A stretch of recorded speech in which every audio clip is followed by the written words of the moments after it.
¿Qué tal amigos de YouTube? ¿Cómo los trata la vida? Bueno, pues en esta ocasión les explicaré cómo se graban los sonidos de las armas para Halo 4. Ahí vemos al equipo de 343 armando esos contenedores. También necesitan obviamente micrófonos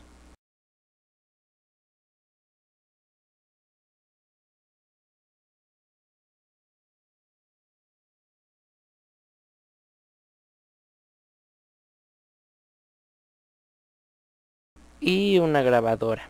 Y el resultado es...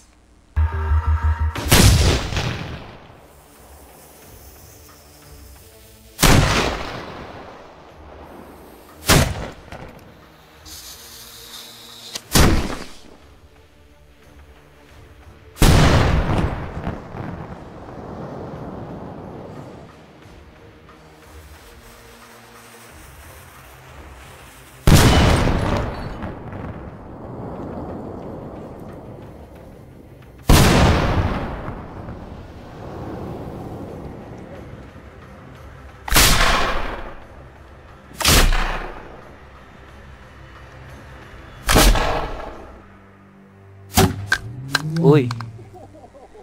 Y entonces así serán algunos sonidos de las armas en Halo 4. Les recuerdo que también estoy en Facebook y en Twitter.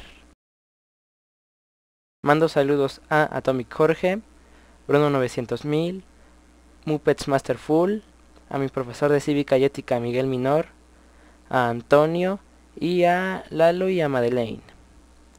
Espero que les haya gustado mi video y esperen más pronto.